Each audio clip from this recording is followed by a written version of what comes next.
O radialista Mr. P é o entrevistado dessa semana no perfil Caderno 2. Eu sempre quis trabalhar em rádio, desde guri e tal, desde pequeno. Uma coisa ou outra, ou trabalhar em rádio, ou fazer música. Obviamente que depois de querer ser jogador de futebol, como todo guri. E nunca tive a oportunidade nem chance, e não estudei para isso, não fiz faculdade, não fiz nada, nenhum curso de locução, nem nada. Mas quando eu tinha já 24, 25 anos, o meu irmão, que trabalhava na Ubra, em Canoas, soube que a Felusp, na época, estava precisando de gente. Eu fui lá, fiz um teste de locução e fui aprovado e comecei a trabalhar no rádio. Foi assim, do nada. E naquela época ainda não era exigido em todas as emissoras, era e não era, registro. E naquele mês em que eles resolveram me dar uma oportunidade, casualmente estava sendo feita a regularização dos profissionais do meio. Então eu acabei sendo contratado e fazendo o registro de forma simultânea. Por lidar com a arte, né? Lidar com o sonho, com a fantasia. E como eu não conseguia me desenvolver na música e precisava estudar para música, eu achava que no rádio não precisava estudar. E no rádio eu ia ter a exposição que eu tanto queria e ia estar no meio que eu tanto gostava, que era com música. Imaginando, como a maioria das pessoas numa idade de 14, 15, 16 anos, que é uma grande brincadeira o rádio, ainda mais rádio com segmento jovem com música. Depois eu percebi que não, que era uma brincadeira, mas que era um trabalho seríssimo, mas felizmente tinha uma diversão junto. Então é isso, na realidade é poder expressar, conviver com música e depois também, de forma consciente, perceber que o que mais me movia para o rádio, ainda que eu não soubesse na época, era a minha ânsia muito grande de dizer o que eu penso, o que eu sinto, que tinha já desde pequeno, de várias formas que se manifestavam naquela época, mas eu ainda não sabia que poderia ser exatamente com tamanha dimensão, que poderia ser através de um microfone numa rádio.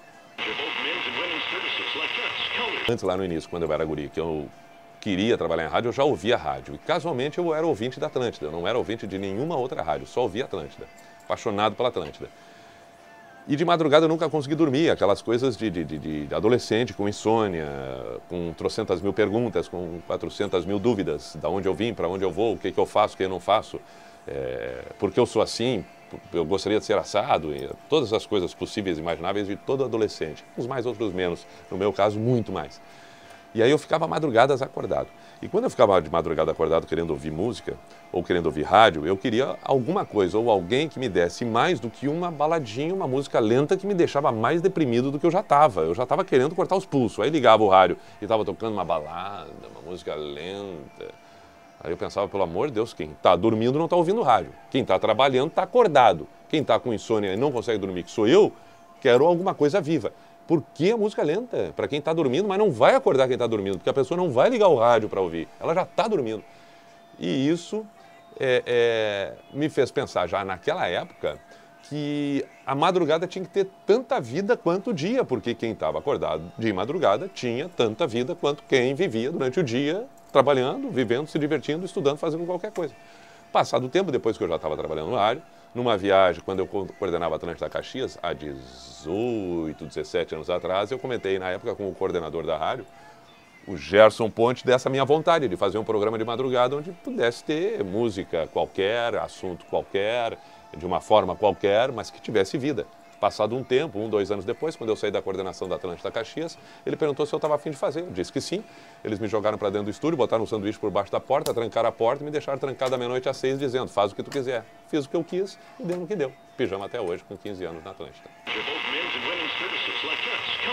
Eu acredito que a pessoa que tenha algo a dizer tão bom, capaz de envolver quem ouve, vai ser muito bem-vindo em qualquer momento, em qualquer circunstância, em qualquer momento da vida. No entanto, é absolutamente irritante ouvir uma pessoa com uma voz desagradável. Tenha santa paciência e não me venha dizer alguém algo contrário. Então, por isso que eu estou dizendo, só é possível quando a pessoa realmente te fascine com o que ela esteja ali dizendo. Também é verdade que se a pessoa tem uma voz bonita e está falando um monte de porcaria, não adianta nada. O equilíbrio das duas coisas, sempre. Mas é importante ter uma voz bonita, mas por favor, mas quem é que não gosta de ouvir um tom, um timbre? Isso vale para locução, isso vale para música, Isso vale para qualquer coisa que se fale de timbre. O fato de estar aqui promoveu alguma situação que me fizesse ter amizade, sim. Tem alguns nomes que acabam sendo realmente amigos, assim. Entre, eu não sei se querem que eu cite, posso citar alguns surpreendentes que eu nunca imaginei, né? O Marcelo Nuva, como eu costumo chamar ele, do Camisa de Vênus. Nunca imaginei que eu pudesse ter um vínculo assim amigável com ele. Os guris do Jota Quest, em especial dois, né? O Rogério Flauzino e o Márcio. O próprio irmão do Rogério Flauzino, o Wilson Sideral. Nossos aqui são inúmeros, né? Os gaúchos e catarinenses são inúmeros. Esses eu começo a listar, não paro mais. E alguns muito, muito amigos mesmo. E isso é legal, né? Porque está além da questão do rádio. E a maior prova disso foram os inúmeros manifestos que eu tive quando meu pai morreu, há um ano e pouco atrás. Pá, coisas assim emocionantes mesmo. O Mr. P ele é mais um apelido do que um personagem. O Mr. P não existe se não existir a história do Everton, e o Everton não existe se não houver a possibilidade de falar através do Mr. P. Então, um ajuda com o outro. Eles se confundem. O Mr. P, o Everton só passa a ser o Mr. P quando a necessidade é muito grande e o Everton tem que ter um controle que por si só não teria. Então, talvez a ética necessária para existir o Mr. P ajude para que o Everton seja um pouco melhor. E o Everton colabora com o Mr. P porque a essência do Mr. P está dentro somente de alguém chamado Everton Cunha. Estão sendo traçados e devem ser executados, tomara que se consiga. Entre eles, por exemplo, um livro dos 15 anos do Pijama, que já tem os seus primeiros passos. A turnê dos 15 anos do Pijama circulando nos 2 estados. Um grande show em algum grande lugar, para que isso possa ser feito também. E aí outras coisas mais vão acontecer com o tempo passado.